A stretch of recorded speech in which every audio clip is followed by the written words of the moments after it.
इस वक्त की बड़ी खबर आपके सामने। हिमाचल कैबिनेट की आज महत्वपूर्ण बैठक होने वाली है। मुख्यमंत्री सुखविंदर सिंह सुक्खू बैठक की अध्यक्षता करेंगे। पहली बार लगातार 2 दिन ये बैठक होगी। शिमला राज्य सचिवालय में दोपहर 12 बजे बैठक शुरू होगी। रिटायरमेंट एज 1 साल सरकार बढ़ा सकती है। इस फैसले पर कैबिनेट बैठक में मुहर लग सकती है। साथ ही आपको बता दें कि कॉन्ट्रैक्ट की जगह प्रोबेशनरी या ट्रेनिंग पॉलिसी पर फैसला हो सकता है।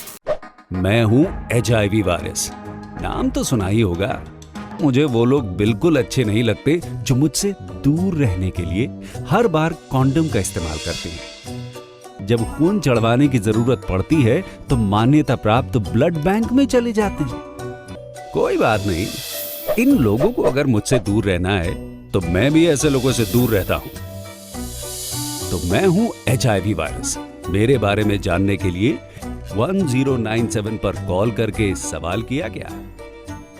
हिमाचल प्रदेश राज्य एड्स नियंत्रण समिति द्वारा जनहित में जारी। नौकरियों के लिए आवेदन की फीस तय हो सकती है और करुणामूलक नौकरी को लेकर चर्चा भी कैबिनेट बैठक के दौरान हो सकती है। और इसी पर और भी ज्यादा जानकारी के साथ हमारे हिमाचल ब्यूरो चीफ विकास शर्मा फोन लाइन पर जुड़ गए हैं। विकास, आज कैबिनेट बैठक होने वाली है, तमाम सभी मंत्रीगण बैठक में मौजूद होंगे। सीएम सुक्खू इसकी अध्यक्षता करेंगे। किन फैसलों पर आज कैबिनेट बैठक के दौरान मुहर लग सकती है? देखिए, सबसे पहले तो 12 बजे राज्य सचिवालय शिमला में ये बैठक का आयोजन किया जाना है और लगातार 2 दिन तक ये बैठक, इस तरह की सूचना जो है वो निकल कर सामने आ रही है। इसकी सबसे बड़ी वजह जो है वो ये बताई जा रही है कि जो एजेंडा आइटम्स हैं, जिन मुद्दों पर चर्चा होनी है, जिन सब्जेक्ट्स पर चर्चा होनी है, वो 140 से ज्यादा हो सकते हैं। तो इसी तरह से अगर एजेंडा आइटम्स ज्यादा होते हैं तो पहली बार इतिहास में हिमाचल के होगा कि जब किसी सरकार की कैबिनेट की लगातार 2 दिन बैठकें जो है वो होना यहाँ पर संभावित माना जा रहा है।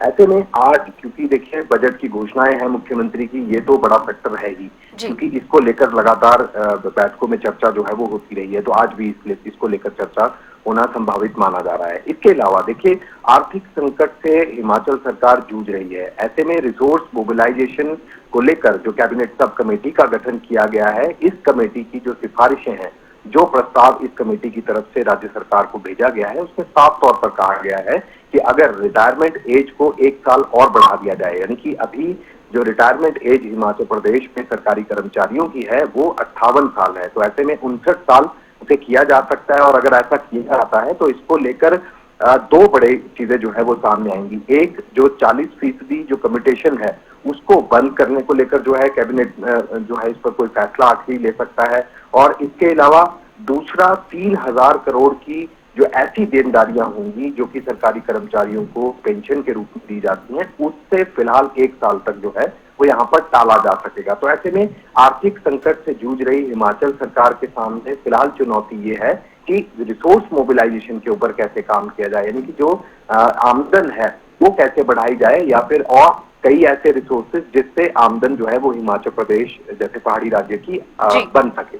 तो इन चीजों को लेकर आज इसके ऊपर जरूर फैसला जो है वो आखिरी लिया जा सकता है। चर्चा विस्तार से होने के आसार जो है वो यहाँ पर नजर आते हैं। देखिए, इसके अलावा ये देखा जा रहा कि लंबे अरसे से हिमाचल प्रदेश में जो आउटसोर्स कर्मचारी वो लगातार उनको नौकरियां दी जाती हैं, फिर उनकी प्रताड़ना के लगातार आरोप जो है वो लगते रहते हैं। और इसके अलावा जो आउटसोर्स कर्मचारी है वो लगातार कई सालों से मांग कर रहे हैं कि अब उन्हें नियमित जो है वो यहाँ पर किया जाना चाहिए। उनकी नौकरियों को लेकर किस तरह से अब आगे इस सरकार के अंदर जो है वो कोशिशें की जा रही हैं, आज वो धरातल पर निकलती नजर आएगी। नई नौकरियां किस तरह से होनी चाहिए, क्या कॉन्ट्रैक्ट बेस पर जो है वो जैसे पहले हुआ करती थी, जिसे आउटसोर्स भर्तियां कहा जाता था, ऐसे में प्रोबेशनरी होगी या फिर ट्रेनिंग पॉलिसी होगी, इसको लेकर जरूर जो है वो आज कैबिनेट में चर्चा होगी। क्योंकि इससे पहले 2003 में कॉन्ट्रैक्ट पॉलिसी के तहत जो है वो भर्तियां अब फिलहाल जो है वो बंद कर दी गई हैं।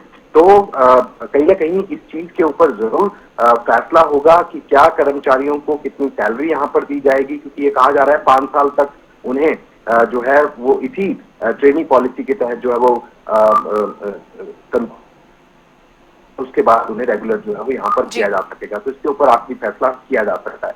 इसके अलावा जो राज्य चयन आयोग है उसको लेकर किस तरह से जो आवेदनों की फीस है वो तय की जा सकती है, इसको लेकर भी पिछली कैबिनेट में ये एजेंडा जो है वो आना था, लेकिन किसी वजह से नहीं आ सका। इस बार इस कैबिनेट की मीटिंग में जो है इस एजेंडे को शामिल किया गया है। लिहाजा क्या नौकरियों के लिए जो आवेदन राज्य चयन आयोग की तरफ से जो किया जाएगा उसमें आवेदनों की फीस कितनी की जा सकती है, किस तरह से जो है वो आवेदन किए जा सकते हैं, इसको लेकर विस्तार से चर्चा के बाद कोई आखिरी फैसला आज कैबिनेट की बैठक में लिया जा सकता है।